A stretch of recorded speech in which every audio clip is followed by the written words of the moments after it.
ಎಲ್ರಿಗೂ ನಮಸ್ತೆ. ಊರಲ್ಲಿ ಹಬ್ಬ ಇದ್ದಿದ್ದರಿಂದ ಪಾಪು ಮತ್ತು ನಾನು ಊರಿಗೆ ಹೋಗ್ತಾ ಇದ್ವಿ. ನಮ್ಮ ಮನೆಯವ್ರು ಸ್ವಲ್ಪ ಕೆಲಸ ಇತ್ತು ಅಂತ ಬರಲಿಲ್ಲ. ಮೆಜೆಸ್ಟಿಕ್ಗೆ ಬಂದು ಬಸ್ ಹತ್ತಿ ಕೂತ್ವಿ, ಯಾರೂ ಇರಲಿಲ್ಲ.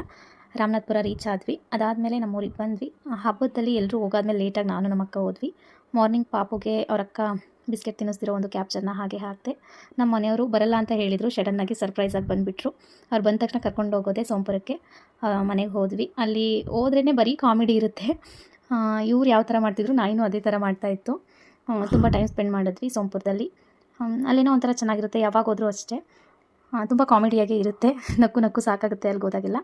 ನಮ್ಮ ಅತ್ತೆ ಅಂದರೆ ನಮ್ಮಮ್ಮ ಹಣ್ಣು ತಂದಿತ್ತು, ನಾವು ಬರ್ತೀವಿ ಅಂತ. ಅದಾದಮೇಲೆ ಅವ್ರ ಅಪ್ಪ ನೆಲಕ್ಕೆ ಹೊಡಿತಾ ಇದ್ದರೆ ಅವನ ಅಜ್ಜಿಗೆ ಹೊಡಿತಿದ್ದ. ಊರ ಕಡೆ ಒಲೆಯಲ್ಲಿ ಮಾಡೋ ಸಾಂಬಾರು ಇನ್ನೆಲ್ಲೂ ಟೇಸ್ಟೇ ಬರಲ್ಲ.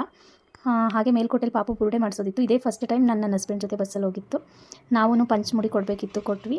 ತುಂಬ ಮಳೆ ಇದ್ದಿದ್ದರಿಂದ ಮೇಲ್ಕೋಟೆಲಿ ಟೈಮ್ ಸ್ಪೆಂಡ್ ಮಾಡೋಕ್ಕಾಗಲಿಲ್ಲ. ನೈಟ್ ಬಂದುಬಿಟ್ವಿ. ಅದಾದಮೇಲೆ ಅನ್ಎಕ್ಸ್ಪೆಕ್ಟೆಡು ಮೊಬೈಲ್ ಕೊಡಿಸ್ತಾರೆ ಅಂತ ಅಂದ್ಕೊಂಡೇ ಇರಲಿಲ್ಲ, ಕೊಡಿಸಿದ್ರು. ಅದಾದಮೇಲೆ ಅವ್ರ ಅಜ್ಜಿ ಮನೆ ಬಾಣ